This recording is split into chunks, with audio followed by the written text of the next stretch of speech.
La France bouge. Que sont-ils devenus ? Benjamin, rappelle-nous, parce qu'on va passer un petit coup de fil à Arnaud Dobresque, le fondateur de Nemes. Mais c'est quoi Nemes ? Alors c'est un site qui permet de créer soi-même des bagues, des bracelets ou encore des boucles d'oreilles. En fait, à la manière dont on crée un personnage de jeu vidéo, et bien là, on peut concevoir un bijou totalement unique en modifiant la couleur, la forme ou encore le matériau utilisé. Il y avait à l'époque près de 4,5 milliards de possibilités différentes, et une fois que le bijou est designé, eh bien il faut attendre 3 semaines pour le fabriquer, et tout est conçu en France via des ateliers en Bourgogne, mais aussi dans le Perche ou encore à Marseille. Donc tout se fait en ligne au début. Tout se fait en ligne, exactement. Bonsoir Arnaud Dobresque. Bonsoir, comment allez-vous ? Ça va et vous ? Très bien. On est content de vous entendre. Donc tout est fait en ligne, nous disait Benjamin. Donc c'est à la manière dont on crée un personnage de jeu vidéo. Qu'avez-vous changé dans votre entreprise depuis votre passage dans la France Bouge ? C'était il y a 2 ans, un peu plus de 2 ans. Depuis, en fait, on a été élu entreprise la plus innovante dans la mode. Ah bah voilà, ça. Et l'équipe a beaucoup grandi. Donc on est passé de 5 personnes à environ une trentaine de personnes au total autour du projet. En à peine 2 ans, c'est fort. Vous avez une levée de fonds ou c'est parce que ça marche très bien ? On a fait des levées de fonds, mais ça marche aussi très bien. On est très contents. On a eu à peu près 15 fois plus de volume que ce qu'on avait au moment où on avait discuté. Et on a une croissance extrêmement forte, notamment grâce à notre concept qui permet d'offrir l'expérience en cadeau à quelqu'un. Donc c'est un coffret création qui permet de dire tiens, pour ton anniversaire tu vas pouvoir créer ta propre bague ou ta propre paire de boucles d'oreilles. Et grâce à cet angle-là, en fait, on a réussi à convaincre beaucoup de gens de nous faire confiance, même si on n'était pas du tout connus et on est encore une très très jeune entreprise. Pour que chaque bijou reste unique.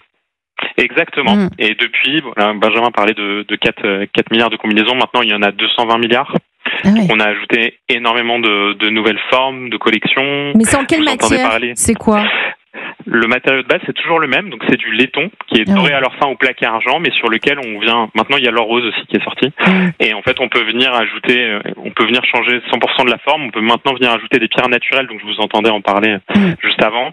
Donc on a démultiplié un peu les possibilités de création, et surtout, on a amélioré l'expérience. On est une toute petite équipe, on a fait ça avec notre propre main, tout a été conçu en interne, et en fait, on a amélioré l'expérience pour que ça soit toujours plus facile de créer des bijoux qui soient toujours plus beaux. Tout ça, c'est aussi grâce à l'intelligence artificielle que vous arrivez à vous développer aussi vite ?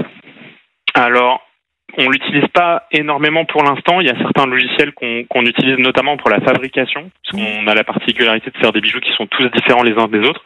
Mais c'est surtout, nous, des grandes opportunités pour la suite, notamment pour améliorer la qualité de visualisation, parce que les gens ont tendance à nous dire que les bijoux sont toujours plus beaux en vrai qu'ils ne sont sur leur écran quand ils sont en train de le créer. Quand c'est dans ce sens-là, c'est quand même mieux. C'est clair. Exactement. Et du coup, notre objectif, c'est, même si le bijou n'a pas été créé, de pouvoir donner aux gens une idée de leur beauté finale. Ouais. La suite, c'est quoi pour vous ? Je vais faire la même question que le recruteur de Théo. Dans 5 ans, vous voyez où ? Nous, le gros sujet, c'est qu'on est toujours les seuls à proposer ce concept dans le monde de sur-mesure accessible. Donc, accessible, parce que vous commencez à quel prix, vous ? La création d'une bague, c'est 69 €, quel que soit ce que la personne choisit. L'objectif, c'est que ça soit vraiment accessible. C'est en laiton, doré à l'or fin, plaqué argent ou doré à l'or rose. Et en fait, l'objectif pour nous, c'est de détendre ce concept, puisqu'il a la particularité d'avoir un impact sur l'environnement et sur les gens qui est beaucoup plus positif qu'un secteur qui est quand même assez destructeur, qui est celui de la bijouterie de base. Donc en fait, on a par exemple les bijoux ont un impact carbone qui est divisé par 5 par rapport à un bijou classique. Pour l'instant, notre objectif. Oui, vas-y.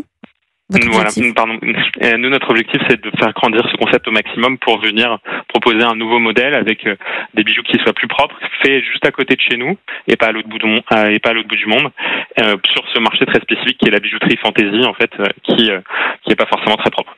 La bijouterie fantasy avec vous, Arnaud Dobresque, fondateur de Nemes. Merci, on était ravis de prendre de vos nouvelles. Il évoquait les pierres, Benjamin. Il paraît qu'un bijou en émeraude, l'émeraude, c'est une des pierres les plus chères au monde. Alors il y a eu justement une vente et c'est devenu le bijou le plus cher du monde. C'était en octobre dernier lors d'une vente aux enchères à Genève. C'est une broche en émeraude de 37 000 carats et de plusieurs diamants, qui commandée en 1960 et qui a été adjugée pour près de 9 millions de dollars. C'est un record mondial pour la vente d'un tel bijou. C'est vrai que c'est très cher l'émeraude, Marie Poniatowski ? Extrêmement cher. Ouais, pourquoi ? Parce que c'est rare ?